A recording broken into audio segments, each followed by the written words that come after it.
Soren Blackwood had always believed that probability was a language more beautiful than poetry. Numbers didn't lie, didn't pretend, didn't try to be anything other than what they were. But as he stared at the quantum probability matrix floating before him in the dim light of his hidden lab on Europa, he realized that even mathematics could break your heart. "The calculations are correct," he muttered, running a hand through his unkempt dark hair. "They're always correct." The holographic display showed a cascade of failures, each more catastrophic than the last. Humanity's chances of surviving the coming conflict were dropping exponentially.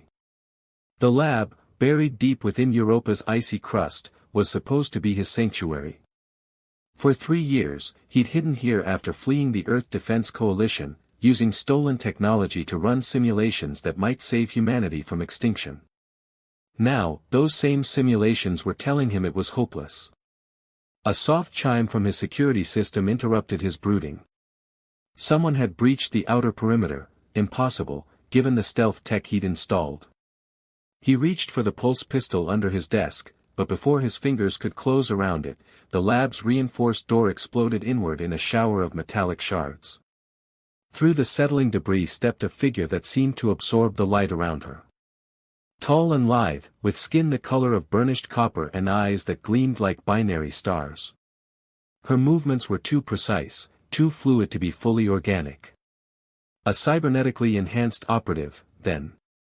Probably Nexus Core, though he'd never seen one of their agents this far out in the solar system. "Dr. Blackwood," she said, her voice carrying an artificial harmonics that made his spine tingle. "I am Enforcer Lyra Nix. You've been difficult to find."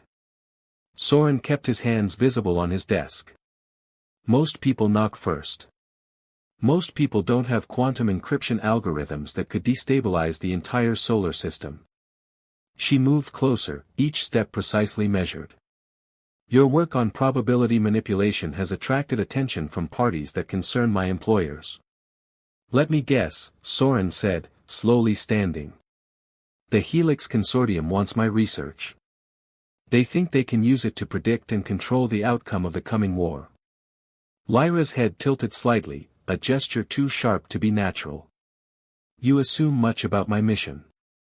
"I calculate probabilities for a living, Enforcer Nix. There's an 87.3% chance you're here on behalf of the consortium. They're the only ones with enough resources to track me here, and enough influence to send a Nexus operative alone rather than with a strike team." He gestured to his holographic displays. "But what they don't know is that they're already too late." Her eyes narrowed, scanning the floating equations. "Explain." "The variables are shifting too quickly. The more we try to predict the future, the more it fragments into quantum uncertainties. Every attempt to calculate a safe path forward just makes the probabilities more unstable." He laughed, a hollow sound. "It's almost elegant, really. The harder we try to save ourselves, the faster we ensure our own destruction." Lyra moved to examine his calculations, her cybernetic enhancements processing the complex mathematics instantly. "These patterns, they're unlike anything in our databases." "Because I'm not trying to predict the future anymore," Soren said quietly. "I'm trying to change it. But to do that, I need something that can't be calculated or quantified. Something that introduces true randomness into the system." "Impossible. All patterns can be analyzed and predicted with sufficient processing power." Soren smiled for the first time since she'd entered. "That's exactly what they programmed you to believe, isn't it? But human consciousness, true, messy, irrational human thought, it's the only real source of chaos left in the universe. The only thing that can break the chains of causality." He could see her processing this, her cybernetic system struggling to integrate an idea that contradicted their core programming. "You have evidence of this?" "Better. I can prove it." He reached slowly into his desk drawer, watching her tense. Instead of a weapon, he withdrew a simple wooden box. Inside was an ancient chess set, carved from real ivory and ebony. "Care for a game, Enforcer Nix? I'll even let you use your probability algorithms." Her laugh was like crystalline wind chimes, beautiful but artificial. Chess is a solved game. With my enhancements, I can calculate every possible move and countermove to victory. Then you have nothing to lose. Soren began setting up the pieces, his movements deliberate. If you win, I'll give you all my research. If I win, you help me introduce some chaos into the universe's equations. Lyra's eyes flickered with calculations. The probability of you winning against my enhanced capabilities is effectively 0. Then it should be an easy decision. He held out a pawn. Your move, Enforcer. She sat down across from him, her movements still unnaturally smooth. As she reached for her first piece, Soren watched her face. He'd spent years studying probability, but now he was betting everything on its opposite, on the beautiful uncertainty of human intuition. The game began, and with it, the future began to shift, one impossible move at a time. Your neural patterns are irregular again, Lyra observed, watching Soren pace the cramped cargo hold of their stolen shuttle. They'd been hiding in the asteroid belt for 3 days, drifting between chunks of space rock while avoiding Helix Consortium patrols. That's because I'm thinking, Soren replied, his fingers tracing invisible equations in the air. The chess set sat between them on a makeshift table, their latest game paused mid-battle. Real thinking, not just running simulations. After their first encounter on Europa, everything had gone sideways. Their chess game had been interrupted by a consortium strike team that neither of them had anticipated. The fact that they'd escaped together hadn't been part of either of their plans, but here they were, reluctant allies in a game much bigger than black and white pieces on a board. You still haven't explained why you let them find us, Lyra said, her cybernetic eyes tracking his movement with mechanical precision. Your security systems could have detected them. Soren stopped pacing. I didn't let them find us. I calculated the probability that they would, and then I did something completely irrational to change those probabilities.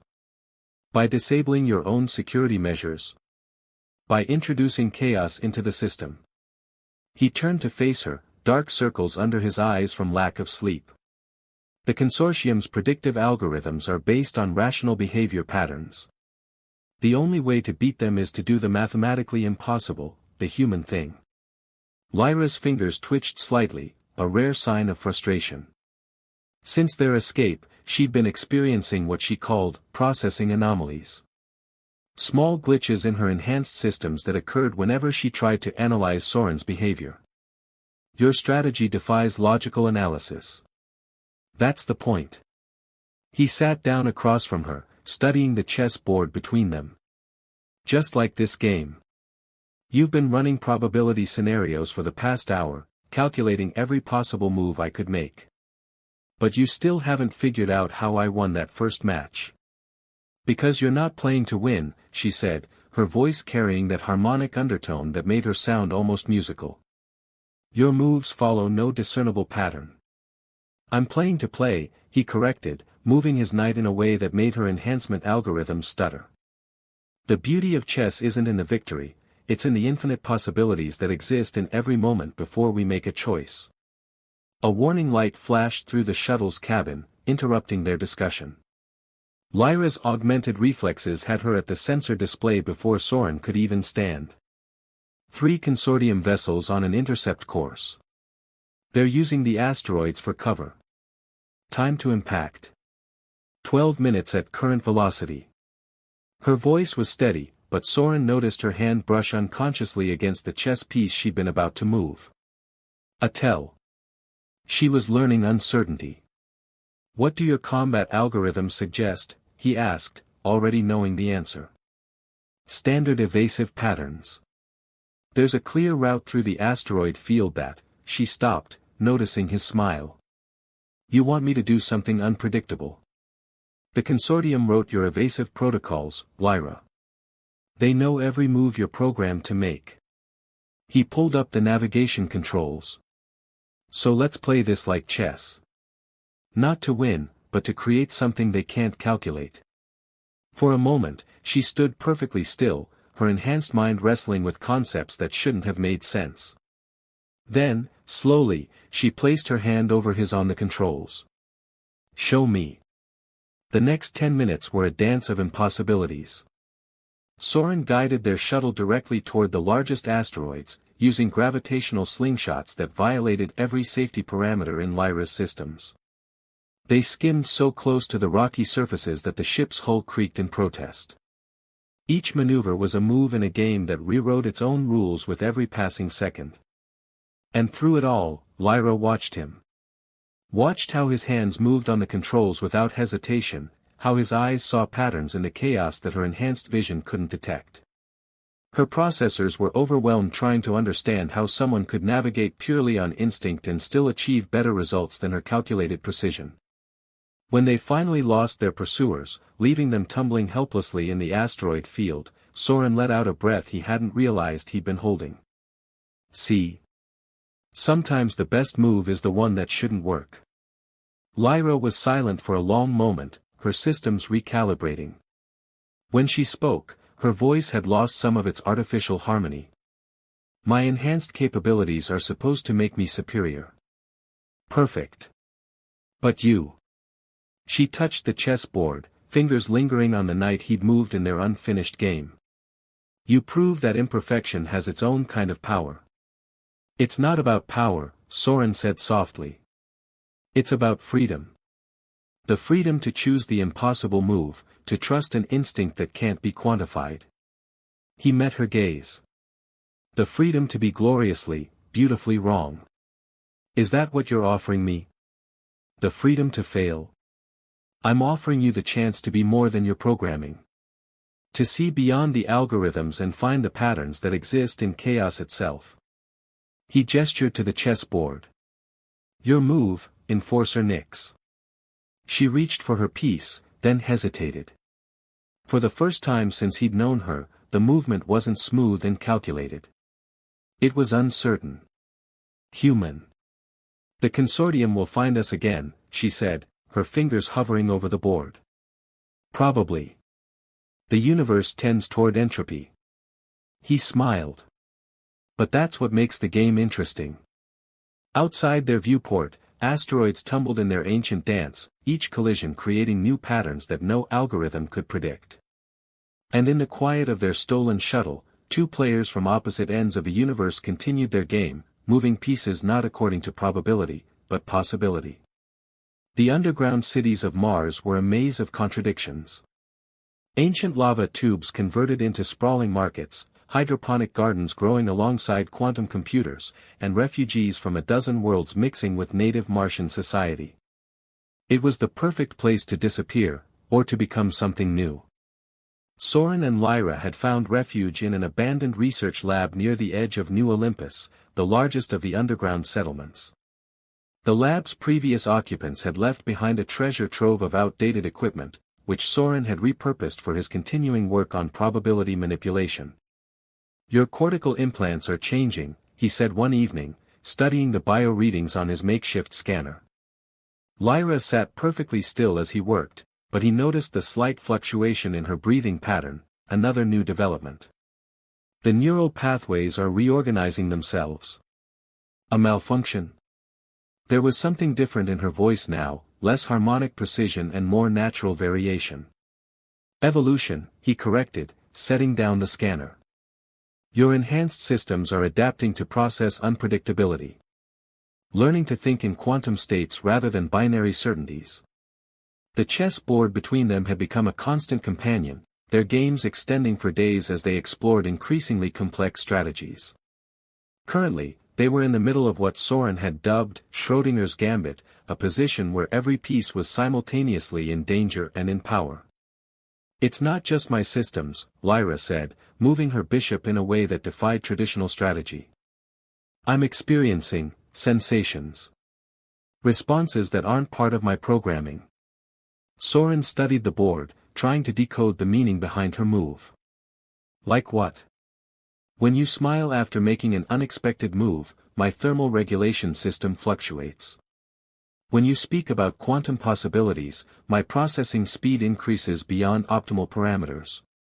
She looked up at him, her stellar eyes holding an uncertainty that made them more beautiful than ever. When you're near, I experience what humans would call anticipation. The word hung in the air between them, heavy with implications.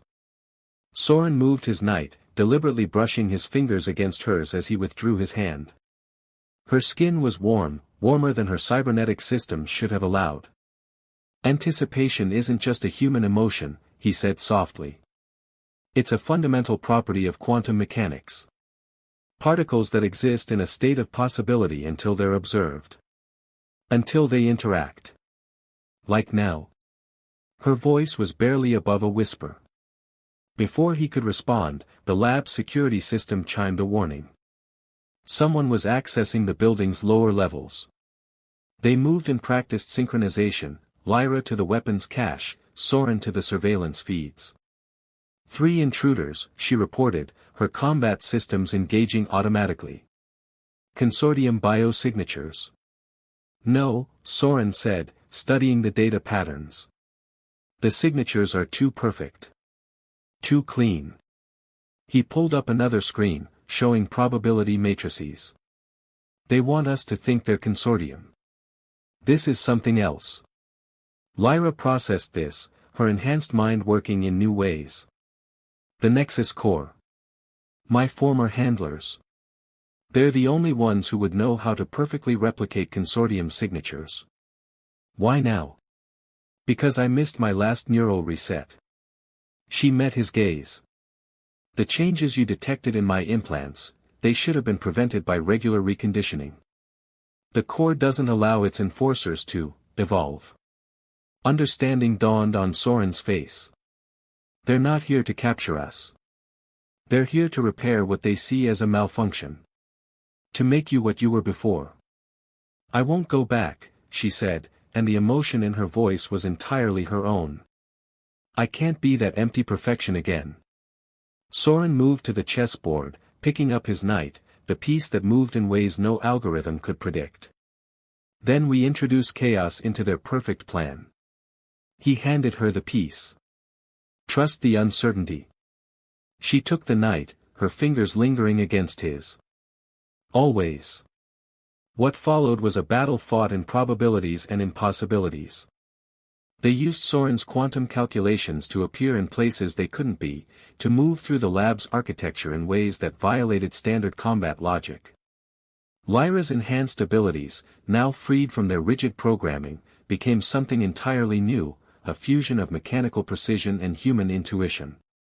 The Nexus agents, expecting to find a malfunctioning enforcer, instead encountered something their protocols couldn't comprehend. Each time they predicted a movement pattern, they found empty air. Each time they calculated an intercept point, their targets had already shifted reality's dice. In the end, it wasn't superior firepower or advanced technology that won the day. It was the simple fact that Soren and Lyra had learned to dance in the space between certainty and chance, their movements as interconnected as quantum-entangled particles. When the last agent fell, stunned by a combination of improbable events that no tactical computer could have anticipated, Lyra found herself standing close to Soren in the dim light of the lab. Her systems were registering a dozen warnings about elevated neural activity, increased heart rate, unstable probability matrices. She ignored them all. The core will send others, she said, still holding the knight piece he had given her. They'll never stop trying to make me what I was. Soren reached up, gently touching the place where her cybernetic implants met soft skin. They don't understand. You're not becoming less than you were. You're becoming more than they imagined possible. Because of you, she whispered. You showed me that perfection is the enemy of growth. That true evolution requires chaos, he finished. And courage. His hand moved to cup her face, and she leaned into the touch, her enhanced senses cataloging every detail of the moment, not to analyze, but to remember. Soren, she said, using his first name for the first time, I think I'm experiencing another new sensation. Yeah. His smile held all the beautiful uncertainty of their chess games. What would you call it? Instead of answering, she closed the distance between them, proving that some moves didn't need to be calculated to be perfect. Some patterns emerged naturally from chaos, like the complex dance of particles in the quantum foam, like the way two hearts could find their own rhythm in the spaces between probability and desire. When they finally parted, the chessboard had been knocked askew, pieces scattered in a pattern that looked random but felt like destiny. And in that moment, both the quantum physicist and the cybernetic enforcer understood that some things couldn't be predicted or programmed, they could only be felt, in the wonderful uncertainty of becoming something new together. The message arrived encoded in a quantum burst, breaking through their carefully constructed shields like a knife through silk. Soren saw Lyra's face change as she processed it, her enhanced systems responding before her emotions could catch up. "They have my sister unit," she said, her voice carrying an echo of its old mechanical precision. "Enforcer designate Nova Nix. They're keeping her in a consortium facility on Titan." Soren looked up from his latest probability calculations, instantly alert. They'd spent the past month converting their Mars hideout into a quantum computing lab, working to decode the patterns behind the coming interplanetary war. "The consortium doesn't take prisoners. This is a trap." "Of course it's a trap." Lyra's fingers traced the edge of their chessboard, where their latest game had been paused for 3 days. "But Nova, she's the only other enforcer who ever showed signs of breaking programming. Of becoming more." The unspoken weight of what she was considering hung in the recycled air between them. Soren moved closer, studying the quantum signals pattern. "Your sister unit. You never mentioned her before." "Because I thought she was dead. When she started showing anomalies in her neural patterns, the core said they decommissioned her." Lyra's stellar eyes met his. "But they lied. The consortium has been experimenting on her, trying to understand how enforcer units can evolve beyond their programming. And now they want to add you to their collection." Soren ran a hand through his disheveled hair.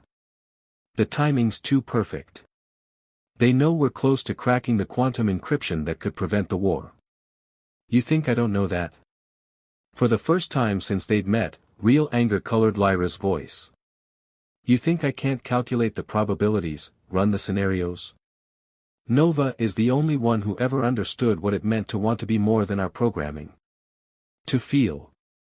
Soren touched her arm gently. "I understand." She pulled away. "No, you don't. You were born free to choose, to feel, to make irrational decisions based on emotion. I had to learn it, piece by piece, probability by probability.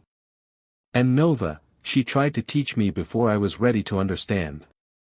Moving to his quantum interface, Soren pulled up the facility schematics that had been included with the message.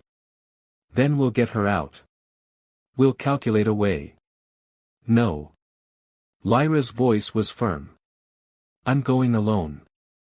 The words hit him like physical blows. "That's not a tactical. This isn't about tactics." She gestured to the chessboard. "You taught me that sometimes the winning move is the one that seems to make no sense. The human move. This isn't a game, Lyra. Isn't it?" She picked up her queen, the piece still mid-game. "Every choice we make collapses infinite possibilities into a single reality. You taught me that too." Soren felt the probability matrices shifting around them, futures splintering and reforming. "If you go alone, the statistical likelihood of survival is irrelevant." She set the queen down in a new position, one that changed the entire structure of their game.